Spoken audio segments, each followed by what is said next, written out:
Sony, we are not worthy. So, the first thing they showed, The Last Guardian. Holy shit. Now, I don't know much about this. This has been... Years. 6 years, you said? 6 or 7? Approximately, maybe more. So, this is from Team Eco. Same people who made Eco and Shadow of the Colossus. Eco came out in 2001.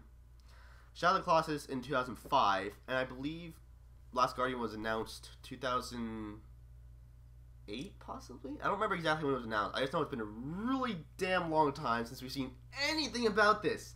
For years, people every E3 is like, oh, we're going to see Last Guardian, maybe not, I'm not sure, I hope, stuff like that. Every year. And we started to finally give up on it because we see nothing. Then, they show The Last Guardian. And for those who don't know, it basically looks like a mix of Eco and Shadow of the Colossus in a certain way. But, oh my god, strong start showing that off. Great job, Sony. Got my attention. What's next? Too bad it's coming out 2016. Hopefully 2016. Yeah. Next one they showed after that was Horizon Zero Dawn.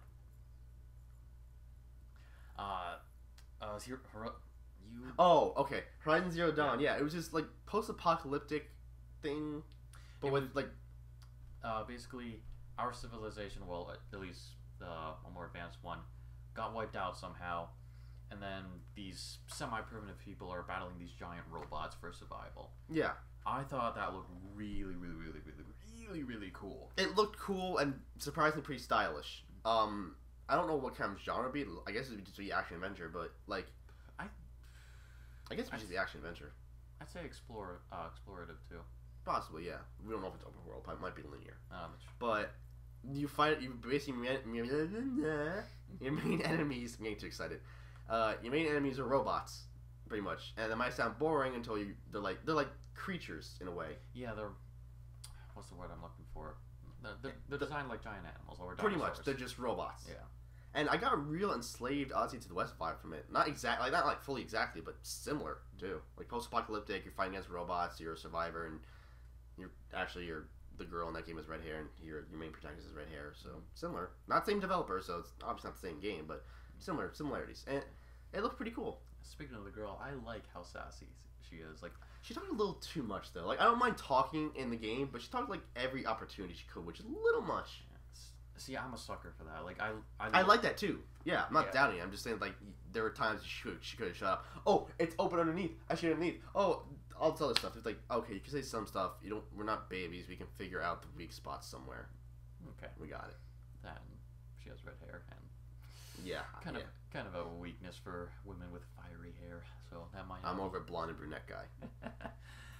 Let's see. Next up was the new Hitman game. They didn't show anything besides the trailer, so okay, new Hitman. I've heard the last one was pretty good. Yeah, Hitman. I haven't heard too much about it. And there's a movie coming out too, so maybe it'll come out around the same time. Possibly not. We'll see.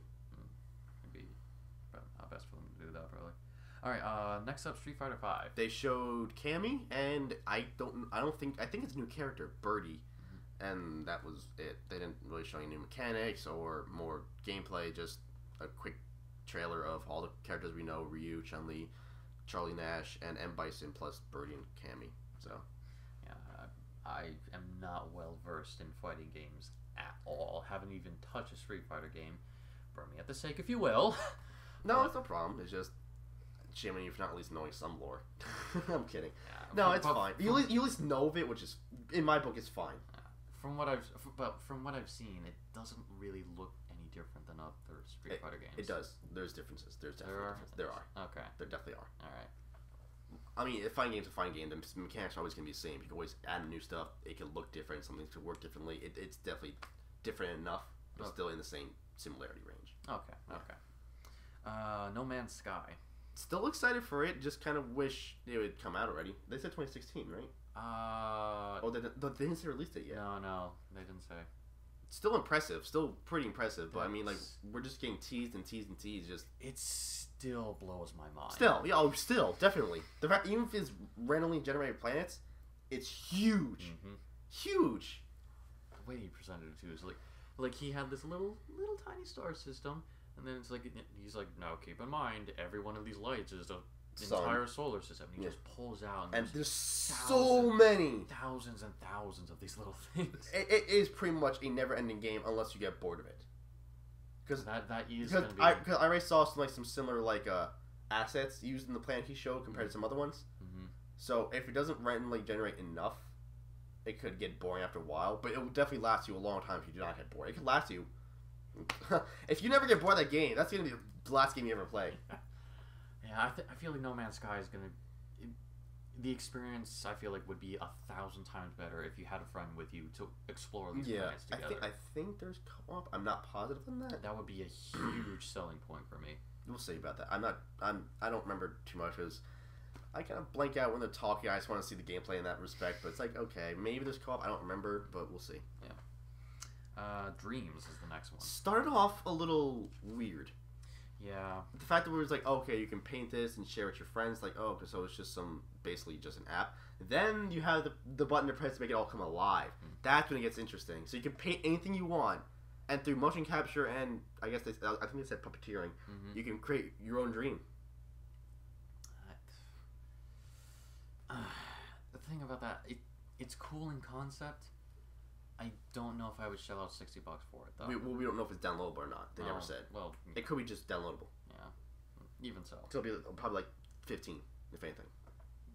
Okay. Just 30 or more is usually retail. I can see that.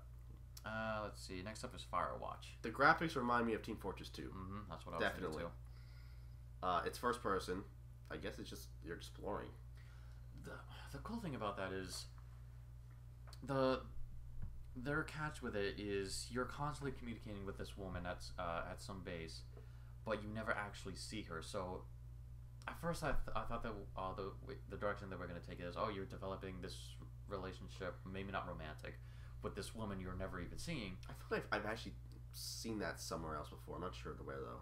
I don't think I have. I don't know. Keep going. But then at the last 8 seconds of the trailer, he comes across this broken cable line, and she's like, "Wait, if you're not in your tower, then who is?" And then it's that part's interesting. It's like they're not the only people there. That gave me chills. I